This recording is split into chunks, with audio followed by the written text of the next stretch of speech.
Hello tout le monde. J'espère que vous allez bien comme d'habitude en ce dimanche 6 mars. Écoutez, ici il fait super beau, franchement ça sent le printemps. Je suis trop contente. Donc je vous retrouve aujourd'hui pour une vidéo. Je ne vais pas faire de point sur mon budget Alim ni autres dépenses. Je le ferai dans la semaine, hein. J'ai déjà préparé mon panier de courses, mais voilà, il peut toujours y avoir des petites modifs de dernière minute. Et moi je fais mes courses le mardi. Donc je vous ferai une vidéo dans la semaine. Je voulais vous faire une vidéo aujourd'hui où je vais faire un petit point sur les challenges que je m'étais fixés en toute fin d'année, en 2021 pour 2022. Je vais vous parler de ceux que je continue et de ceux que j'ai décidé d'abandonner. Et puis de nouveaux challenges que je vais mettre en place. Je vais vous parler aussi, je vais vous faire un petit point sur sur, non pas des petits, sur les livres que j'ai lus qui concernent le budget. Il n'y en a pas énormément, hein, mais je voulais vous parler de ceux qui m'ont vraiment plu et il y en a un, j'ai pas du tout accroché, donc voilà, je voulais vous donner mon avis là-dessus. Euh, Vous parler du nouvel épargne que je vais mettre en place. C'est une toute petite épargne, hein, mais j'ai décidé de faire une modif, une enveloppe de plus, et puis vous parler un petit peu de ce qui s'est passé dans la vie de mon grand. Je parle de mon petit grand qui a 5 ans. Voilà, donc au niveau des challenges, moi je m'étais fixé en fin d'année des challenges parce que je trouve ça sympa, je trouve ça ludique. Alors évidemment, j'ai souvent des commentaires qui me disent oh là là, c'est comme pour les épargnes, trop de défis, tu le défi, trop d'épargne, tu l'épargnes. Oui, bien sûr, je pourrais très bien me dire, bah voilà, j'épargne pour Noël, les anniversaires, ma maison, changer ma voiture, etc. Je pourrais comptabiliser la somme totale que je veux mettre de côté par an, la multiplier, enfin la diviser par 12 et puis voilà, tous les mois, je mets tout simplement, je sais pas moi, 500 euros sur le même compte épargne. Et avec un tracker, je suis l'évolution de toutes mes épargnes. Mais moi, j'aime bien visuellement avoir mes petits trackers différenciés et puis aussi sur mes comptes, puisque moi je fonctionne en virtuel à 100%, et ben j'aime bien avoir un compte dédié par épargne. Donc moi, je suis au Crédit Mutuel, je me suis ouvert, ça s'appelle des livrets Orange, c'est des livrets d'épargne classiques, c'est pas des livrets A ou B, ni des enfin ni des livrets de développement durable. C'est des livrets d'épargne classiques qui rémunèrent rien, enfin comme la majorité des livrets, mais moi, visuellement et psychologiquement, voilà, un livret égale une épargne. Je sais que j'ai un livret pour Noël. Je sais que j'ai un livret pour la rentrée de mes enfants, etc. etc. Voilà, c'était juste un petit aparté. En fait, je voulais juste dire que chacun a sa façon de fonctionner. Je comprends qu'elle ne plaise pas aux gens, tout simplement. Mais moi, c'est la méthode qui me convient. Donc, je voulais juste dire que, en fait, on a chacun sa méthode et l'essentiel, c'est se respecter les uns les autres. Et puis, voilà, chacun trouve son compte en fonction des comptes qui suivent sur YouTube. Voilà. Petit aparté, donc je vais quand même commencer la vidéo. Donc au niveau des challenges que je m'étais donné pour 2022, le challenge des jours fériés, donc là-bas c'est simple, hein, à chaque fois qu'il y a un jour férié, vous mettez une somme de côté. La somme c'est vous qui décidez, donc moi j'ai décidé de m'attribuer 10 euros à chaque jour férié. Donc pour l'instant cette année il n'y a eu que le 1er janvier, je me suis mis 10 euros. Voilà, bientôt il va y avoir Pâques, enfin voilà, les jours fériés vont commencer à tomber. Donc celui-là c'est clair, je le continue. Je trouve que honnêtement c'est facile, mettre 10 euros par jour férié, ça passe bien. Et puis c'est bête, mais j'aime bien comme le tracker a été fait. Donc je l'ai trouvé sur Pinterest, donc celui-là je le suis, c'est clair et net. Je le poursuis, voilà. Ensuite, je m'étais donné comme challenge de faire le mois blanc. Donc, j'avais choisi février. Donc, c'est fait. Je l'ai réalisé. J'ai pas fait les économies exceptionnelles, mais je m'étais donné des objectifs. Je voulais payer le ramonage de ma cheminée, etc. Je vous en ai parlé dans d'autres vidéos. Les objectifs ont été atteints, donc très contente.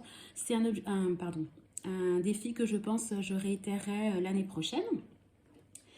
Je voulais également faire le défi des 52 semaines. Donc là, c'est en douceur, hein, puisque le montant total à la fin de l'année, c'est 340 euros. Voilà, donc chaque semaine, vous versez un montant. Ça va de 1 euro par la semaine à 12 euros. Moi, je ne le fais pas en fait chaque semaine, hein. Quand il me reste de l'argent sur mon compte courant, j'essaie de rayer les semaines au fur et à mesure. Donc voilà, écoutez, il progresse. Donc j'ai bon espoir quand même de le terminer à la fin de l'année. Voilà, donc ce défi des 52 semaines, il est mis sur le même compte que le défi des jours fériés et ça me servira à payer le repas de Noël qu'on fera pas en 2022 mais en 2023. Voilà. parce qu'on soit pas mal de monde et mine de rien ça chiffre quand même très très vite hein, les repas en famille. Ensuite, je m'étais donné comme objectif de faire le défi des 100 enveloppes. Donc là, j'ai pas de date, j'ai pas de date, d'objectif de date. Je le fais vraiment comme je peux. Quand j'ai du reliquat, quand j'ai de l'épargne, bah, écoutez, j'essaie de cocher une case. Donc j'ai commencé en septembre 2021. Là, je suis à 382 euros. C'est pas énorme, mais écoutez, je le poursuis. J'aimerais bien le terminer en 2 ans, mais je me dis que voilà, en 2 ans, ça fait quand même 2500 euros par an, en sachant que je fais quand même pas mal de défis et pas mal d'épargne. Je sais pas si c'est faisable, je verrai. Si je le fais en 3 ans, c'est très très bien. C'est quand même 5000 euros hein, à la clé. Donc celui-là, clairement, je le poursuis à mon rythme, on va dire. Je m'étais également donné comme objectif, alors ça c'est un défi que j'ai fait moi-même, donc vous voyez comme il est magnifique. Je suis vraiment pas douée pour faire des défis, des trackers sur Canva, j'ai pas la main. Bon, en gros, je voulais me faire un défi pour moi-même en mettant 1 € par jour et à la fin de l'année, j'aurais eu 365 euros pour me faire un plaisir perso. Donc, je sais pas, un massage, un petit tour chez l'esthéticienne, des bijoux, enfin, que sais-je. Je me rends compte qu'en fait, je ne le suis pas. Je m'étais dit, bah voilà, dès que j'ai un petit peu de monnaie, je mettrai 1 € par-ci, 1 € par-là. Mais en fait, quand j'ai de la monnaie, je préfère le mettre clairement sur mon défi des 52 semaines ou mon défi des 100 enveloppes. Et celui-là, en fait, il passe à la trappe. Donc, j'ai décidé tout simplement que j'allais l'abandonner. C'est pas grave, hein, je peux très bien, si je veux, j'ai un budget autres dépenses mensuelles, je peux quand même aussi me payer un massage de temps en temps, enfin un petit soin perso. Donc celui-là, ben voilà, je l'abandonne, c'est pas grave, hein, je le vis bien. Voilà, et je vais faire par contre un autre défi qui me plaît beaucoup, c'est sur Blush Budget. Elle a une chaîne qui est vraiment que j'adore, je vous encourage vraiment à vous abonner et à la suivre. Elle, en fait, elle fait ce qu'elle appelle le défi 2022. C'est très simple, tous les mois de l'année, elle va mettre 22 euros. Donc, je me suis dit que j'allais le faire parce que moi, en fait, les défis un peu aléatoires, je me rends compte que, vous voyez, par exemple, 1 € par jour, j'allais pas tous les jours mettre 1 € sur un compte spécifique. Il aurait fallu que tous les mois, je mette 28, 30, 31 euros et je le fais pas. Mais je sais qu'un défi qui va être... enfin, je sais pas, son défi, j'ai l'impression qu'il est plus facile à suivre. Donc, je vais le commencer. Je le commencerai soit ce mois-ci, s'il me reste 66 euros, parce qu'au final, j'ai déjà 3 mois de retard, hein, janvier, février, mars, soit au mois d'avril, mais j'aimerais bien le faire. Et je me dis que ce défi-là, il pourrait augmenter un peu, participer à augmenter soit mon défi des 100 enveloppes. À la fin de l'année, ce que j'aurai épargné, je le répartirai sur mon défi des 100 enveloppes. Soit si je suis un peu juste, je pourrais peut-être le mettre sur mon épargne de Noël. Donc à voir. Donc bah, si tu passes par là, merci pour ce défi que je t'emprunte et que je trouve super. Voilà, donc voilà le point sur les défis de l'année. Donc bah oui, j'en ai pas mal, mais oui, j'aime bien. Et puis oui, j'assume, hein, clairement. Donc je voulais vous parler également des livres que j'ai lus. Alors c'est des livres soit sur l'immobilier, soit sur la gestion de budget. Hein. Moi, de toute façon, c'est des livres qui datent. Hein. Je pense que j'ai dû acheter le premier il y a peut-être 10 ans. Moi, j'ai toujours suivi mon budget. J'ai toujours aimé gérer mon budget. C'est pas une nouveauté. Hein. Donc voilà, je vous dis ce qui m'a plu. Donc j'avais acheté celui-là d'Olivier Seban. Tout le monde mérite d'être riche, donc best-seller, oui c'est vrai, hein, il s'est très très bien vendu. Donc ça c'est vraiment le livre qui m'a le plus plu. Parce que même, vous voyez, j'avais même surligné, c'est rigolo, j'avais surligné des petits passages. Oui, j'avais mis des petites cornes, c'est rigolo. Ce livre-là, il m'avait coûté à l'époque 19,80 €. Je pense qu'il a plus de 10 ans. Je l'ai adoré. C'est écrit de manière hyper simple. Il n'y a pas de termes techniques où vous allez vous noyer quand vous êtes novice. C'est fait par chapitre. Il y a des thèmes. C'est hyper clair. C'est ultra motivant la façon dont c'est écrit parce que ça vous encourage vraiment à y aller, à vous lancer, à épargner, à faire un budget, à commencer à investir dans l'immobilier. C'est ultra accessible, même si vous n'aimez pas la lecture. Je pense que n'importe quelle personne qui s'intéresse au budget, s'il met le nez là-dedans, il va le lire. Voilà, donc je suis sûre qu'aujourd'hui il doit se trouver en bibliothèque ou alors le prix a certainement baissé. Moi, c'est vraiment le livre qui m'a le plus motivée par rapport au fait de gérer mon budget. Donc celui-là, vraiment, mention spéciale, c'est mon préféré. Ensuite, le livre qui m'a ultra motivée pour l'immobilier, c'est celui d'Elise Franck, hein. Comment je suis devenue rentière en 4 ans. Donc celui-là, à l'époque, je l'avais payé combien? Ah bah tiens, 19,80, même combat. Donc pareil, on voit qu'il date, hein, le livre, hein, parce qu'il y a des photos, vous voyez, c'est en noir et blanc, où elle mettait les avant-après par rapport aux rénovations. Parce qu'elle elle pratiquait beaucoup l'achat-revente, hein. Elle achetait des apparts complètement daubés, désolé du mot. Elle les retapait et elle les revendait avec une grosse plus-value, ce qui lui permettait à chaque fois de faire grossir son cheptel immobilier, dirons-nous. Donc oui, celui-là, il m'a vraiment motivée parce que tout est fait pour vous donner des paillettes quand même dans les yeux, hein. Elle était assistante de direction à la base, elle s'est lancée là-dedans, ça a cartonné. Aujourd'hui, elle a des agences immobilières spécialisées, je crois, dans la rénovation. Il me semble qu'elle est basée à Lyon. Elle avait à l'époque un blog, j'adorais regarder les avant-après, je trouve ça ultra motivant. Voilà, donc moi son livre m'avait vraiment beaucoup plu, c'est pareil, il est hyper abordable. Bon après, je vous cache pas qu'aujourd'hui, bon déjà les prix, c'est complètement hors sujet. La déco, c'est pareil, hein, tout a changé, tout a évolué, vous voyez. Je ne sais pas si vous allez bien voir en noir et blanc, mais là, elle mettait, déjà les photos sont hyper floues, ça se ferait plus, hein, aujourd'hui sur un livre.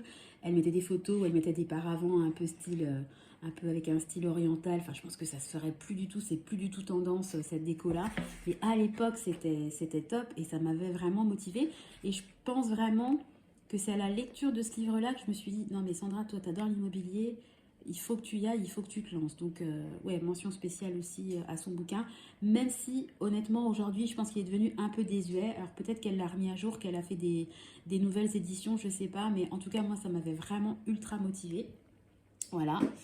Ensuite, j'avais acheté, je l'avais trouvé un coup en traînant à la FNAC tout simplement, un livre qui s'appelle Petit guide pour s'enrichir au quotidien. J'avais payé 10 euros, donc pas cher pour un bouquin.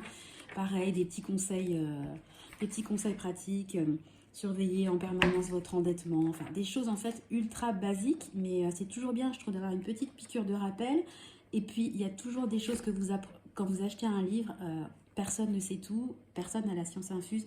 Il y a toujours des petites astuces, des petits conseils que vous allez dénicher et vous allez vous dire, ah ouais, ça c'est sympa. C'est un peu le principe de YouTube. Il y a beaucoup de youtubeuses qui se lancent sur le budget. D'ailleurs, oui, petit aparté. Euh, je suis beaucoup de youtubeuses, je regarde aussi beaucoup sur Facebook les groupes concernant le budget et il y a de plus en plus de personnes qui disent ouais, il y a de plus en plus de personnes qui se lancent et qui parlent du budget, qui veulent copier un tel et un tel. Moi je pense que pas du tout. Je pense qu'il y a de plus en plus de personnes qui s'intéressent à la gestion du budget parce que déjà quand on voit l'actualité et les difficultés économiques de chacun, oui, de plus en plus de personnes s'intéressent au budget et je trouve que c'est normal. Et moi, je trouve que le fait qu'il y ait de plus en plus de personnes qui en parlent sur Internet, c'est plutôt une avancée. Alors bien sûr, il y a des youtubeuses qui sont entre guillemets historiques. Elles ont un peu lancé ce concept-là en France. Malgré tout, elles n'ont pas non plus inventé le concept, hein, parce que le concept, il vient quand même beaucoup des États-Unis, où là, les vidéos sur le budget existent depuis X temps. Et il y a quand même une liberté de parole aux États-Unis qui est incomparable avec la France. Donc moi, je trouve ça super que ça se démocratise, entre guillemets, un peu en France et que les gens osent parler du budget, que les gens disent que épargner c'est bien, c'est pas mal, que gagner de l'argent c'est bien aussi. Donc moi je trouve ça super et je ne vois pas où est la concurrence. En fait, il n'y a pas de concurrence, il y a juste le fait qu'il y a plein de personnes qui en parlent et je trouve que ça permet à chacun et chacune de se retrouver. Moi, il y a des personnes, elles font des superbes vidéos, mais ça ne me parle pas, je ne me retrouve pas dedans. Inversement, il y a des personnes qui ont peut-être 500 abonnés et vraiment, je me retrouve beaucoup dans leur compte et dans leur façon de parler. Donc, je voulais juste dire que moi, ça ne me choque pas qu'il y ait de plus en plus de gens qui parlent sur Internet du budget. Bien au contraire, j'encourage tout le monde à ouvrir sa chaîne et à parler du budget parce qu'on se donne toutes des petites astuces entre nous. Et au final, c'est du positif. Donc, retenons le positif au lieu de voir le négatif. Un petit aparté du dimanche. Donc, je disais que ce livre-là, j'ai dévié du sujet, m'avait beaucoup plu. Donc, voilà, pareil, il se lit super facilement, très intéressant et puis très, très motivant. Pour ma part, en tout cas, encore une fois. Par contre, il y a un livre que j'ai acheté, dont tout le monde parle, qui est préconisé, recommandé par beaucoup de personnes. En ce qui concerne le budget, c'est Père riche, Père pauvre. Voilà, moi j'ai essayé 3 fois, je l'ai commencé et 3 fois je l'ai jamais fini. Je n'adhère pas à la façon d'écrire de cette personne. Je trouve que c'est un peu soporifique des fois, un peu redondant. Enfin, il y a des choses qui sont quand même plutôt techniques. Franchement, je pense que pour quelqu'un de novice, ça peut vite devenir un livre où bon, on s'endort le soir hein, dans son lit dessus. Donc, moi, j'ai pas accroché. Je sais pas si... dites-moi si vous l'avez lu, ce qui vous a plu dans ce livre. Moi, je n'ai jamais réussi à accrocher. Donc, bah, dommage parce que je l'ai jamais fini. Il m'avait quand même coûté 22 euros. Donc, je devrais peut-être même le vendre sur Vinted, je suis en train de me dire. Oui, je vais peut-être le vendre sur Vinted, tiens. En parlant, j'ai cette idée-là. Par rapport aux livres, je voulais vous dire que voilà, moi, j'ai pas acheté 50 000 livres, hein, j'en ai acheté quelques-uns. Je voulais juste dire que en fait, maintenant, je n'achète plus de livres puisqu'il y a énormément de ressources sur Internet et vous pouvez trouver énormément de livres gratuits, soit en PDF gratuit dans Google, hein, en faisant des petites recherches, voilà. Et il y a aussi des livres audio sur YouTube hein, qui sont disponibles gratuitement. Je pense à la semaine de 4 heures, enfin des choses comme ça. Je crois que c'est ça, de 4 jours, de 4 heures, je sais plus. Enfin, il y a énormément de ressources disponibles gratuitement sur YouTube. Donc n'hésitez pas à taper livre audio budget et vous allez trouver pléthore de bouquins gratuits. Quand on veut gérer son budget et faire des économies, ben moi je trouve qu'au lieu de dépenser une vingtaine d'euros dans un livre que potentiellement, ben vous voyez celui-là, je ne l'ai pas terminé, dommage, ben je vous conseille de commencer, si vous n'êtes pas accro à la lecture, de commencer par des livres audio parce que c'est sympa, puis vous pouvez l'écouter en même temps que vous faites la cuisine, etc. C'est pas comme un livre, le livre vous êtes bloqué dessus. Les livres audio, ça a quand même un côté assez sympa, vous pouvez faire plusieurs choses en même temps. Donc voilà, c'était le petit conseil du jour. Et puis la dernière chose dont je voulais vous parler, c'était rigolo. C'est bah, hier, mon grand, ça y est, il a perdu sa première dent. Donc c'était trop choupinou. Donc bah, la petite souris, évidemment, est passée cette nuit. On lui a donné une pièce de 2 euros. On lui a expliqué que la souris, elle était petite. Donc elle apportait des pièces. Papa Noël, c'est des jouets. Les cloches de Pâques, c'est du chocolat. Et la souris, c'est des pièces qui ne s'attendent pas à un jouet ou un billet de 20 balles. Hein. Donc il était trop content. Et puis j'ai trouvé ça gratuitement. Je voulais juste vous le partager parce que j'ai trouvé ça rigolo. Certificat de la petite souris. Félicitations, ta dent est tombée. J'ai trouvé ça trop choupinou avec la date. Donc on va le garder. Ça va lui faire un petit souvenir. Voilà, je voulais savoir si vous donniez des petits sous à vos loulous pour la petite souris ou des cadeaux, enfin autre chose. Et puis si c'était de l'argent, quel montant? Voilà, nous on est parti sur 2 euros et je trouve qu'à 5 ans, franchement c'est largement suffisant. Voilà, d'ailleurs il a sa petite épargne perso, ainsi que son frère. Donc c'est le seul classeur que j'ai avec du liquide. Donc à chaque fois que les grands-parents donnent de l'argent, ou bah, par exemple typiquement la petite souris, et ben, je leur classe les petits sous dedans. Donc lui, bah, il a 50,61 € et son frère a 33,07 €. Donc bah, c'est de l'argent qui servira typiquement, je vous disais la dernière fois qu'on allait aller dans un parc d'attractions. S'ils veulent un souvenir, je sais pas, une peluche qui coûte par exemple 18 € et moi j'ai peut-être pas envie de mettre 18 € dans la peluche, et ben ils s'achèteront leurs petits souvenirs avec leur argent, puis ça leur apprend un peu à gérer leurs petits sous. Voilà, bah écoutez, la vidéo touche à sa fin, je vous ai dit tout ce que j'avais à vous dire. Je vais terminer en vous souhaitant, désolée pour mes ongles, ils sont tout cracra, j'ai pas eu le temps de les faire. Je vais terminer par vous souhaiter à tous un bon dimanche et puis un bon début de semaine. Si la vidéo vous a plu, bah, comme d'habitude, hein, n'hésitez pas à activer la petite cloche et puis à vous abonner. En attendant ma prochaine vidéo, bah écoutez, je vous fais à tous des gros bisous et puis je vous dis à très bientôt. Bye bye!